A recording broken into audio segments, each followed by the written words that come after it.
Pregnant सास। जमाना कितना भी बदल जाए, इतना भी नहीं कि बहू घर आए और सास गर्भवती दिख जाए। देखो मीरा, माँ का पूरा ख्याल रखना है, उनसे अब काम नहीं होता है। क्यों, क्या हो गया है? तुम्हारी माँ तो हट्टी कट्टी दिख रही है, पूरी शादी में घोड़ी की तरह नाची है, अब क्यों काम नहीं होता उनसे? वो माँ प्रेग्नेंट है ना, बच्चा होने वाला है। मैं कभी भी भाई बन जाऊंगा इस साल के अंत तक। क्या बोल रहे हो? वो सर पर हाथ रखकर बैठ जाती है। यार, पहले क्यों नहीं बताया? कैसा मजाक है ये? झूठ बोल रहे हो ना? हाँ, झूठ बोल रहे हो ना? तभी ससुर की आवाज आती है। बहू, पानी गरम कर दे, तेरी सास को दवाई देनी है।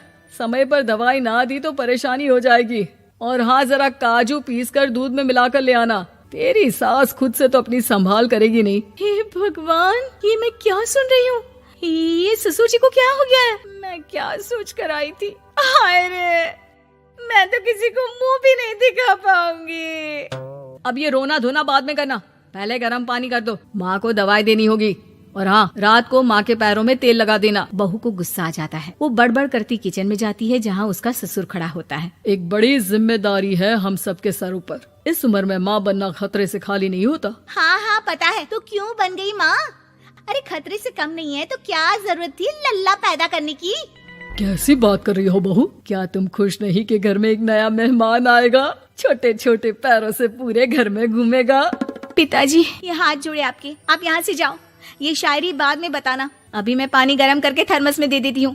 सारा दिन पिलाते रहो गरम पानी। और हाँ, ये बच्ची की बात बार बार मुझसे कोई नहीं करेगा। बहू का पारा अब चढ़ा ही रहता था। वो काम तो सारा करती, लेकिन किलस किलस कर। मीरा सारे काम से फुर्सत पाकर बैठी होती है कि माँ का फोन आ जाता है। बेटा, बहुत बड़ी जिम्मेदारी है तेरे सर पर, अच्छे से निभाना। ससुराल में हर किसी को खुश रखना वैसे तो मुश्किल है, लेकिन भगवान ही हिम्मत देता है बहू को हर कुछ सहकर सबको खुश रखने की। क्या बड़बड़ किए जा रही हो माँ? जानती भी हो कि यहाँ क्या चल रहा है? मेरी सास, अरे तेरी सास तो देवी है देवी। कितने खुश हो रहे थे सारे तेरी सूरत देख देख कर। पता नहीं जैसे बहू नहीं कोई मन मांगी मुराद मिल गई हो उन लोगों को। अरे बात तो पूरी सुनो। मन मांगी बुरा तो पूरी हुई है। अरे मेरी सास को बच्चा होने वाला है, प्रेग्नेंट है वो। क्या बकवास कर रही है मीरा? ये बात किसी को कहना मत। मुझे तो बता दिया, लेकिन अब अपनी जबान सिल ले। कहाँ है तेरी सास? बात तो करा मेरी। पूछू जरा, पोता पोती खिलाने की उम्र में खुद का बच्चा खिलाने का शौक कहाँ से आ गया? और आया भी तो बताना तो चाहिए था। अब क्या नाक कटाने के लिए हम लोगों से रिश्ता जोड़ा है? रुक, तेरे पापा से बात करती हूँ। मीरा फोन रखकर लेट जाती है। वो एक सपना देखती है कि उसकी गोद में एक बच्चा खेल रहा है। भाभी की गोद में कितना खुश दिख रहा है ना? लग ही नहीं रहा कि भाभी है। मैं तेरे लिए क्या लाया हूँ, सोने की बालियाँ। तेरी शादी में तो मैं बुढ़ा हो जाऊंगा ना। अरे कैसी बात कर रहा है बेटा, इसकी जिम्मेदारी तो तू ही लेगा। हम लोगों का तो कोई भरोसा नहीं, कब ऊपर वाला उठा ले। बहू को सास को देख देख कर गुस्सा आ रहा था। तभी वहाँ पड़ोसन आ जाती है। अरे बहू, तुझसे तो पूछने से भी डर लगता है कि कब खुशखबरी सुना रही है। अब तो अपनी 1 महीने की ननद की ही जिम्मेदारी संभाल ले, बहुत है। अपने जेवर भी रख देना और पैसे भी जमा करना शुरू कर दे। वो बात आगे बढ़ाती उससे पहले ही बहू जोर से चिल्लाकर उठ जाती है। नहीं नहीं नहीं नहीं, मैं अपने जेवर किसी को नहीं दूंगी। अरे कौन ले रहा है तुम्हारे जेवर? तुम औरतें भी ना सपने में भी जेवर ही संभालती रहती हो। मैंने जो सपना देखा है ना, सुनोगे तो होश उड़ जाएंगे। अच्छा, तुम अपना सपना बाद में बताना, पहले मेरा सुनो। कल मैंने इतना अच्छा सपना देखा कि अगर वो पूरा हो जाता है ना तो मैं तुम्हारे लिए रानी हार बनवा दूंगा। बहू अब सारे गम भूलकर पति का सपना सुनने में लग जाती है। अरे क्या सपना था, बताइए ना। बोलिए भी तो, क्या सपना है? मैं पूरा कर दूंगी अगर बात रानी हार की है तो। बोलिए बोलिए। मैंने रात को सपना देखा कि माँ को बेटी हुई है और मुझे बहन। सच्ची, इस घर में बेटी हो जाए तो मैं तो झूम ही उठूं। मीरा का मुंह बन जाता है। वो चुप हो जाती है और सपने की बात याद करती है कि बेटी हुई तो उसे ही अपने गहने उसे देने होंगे।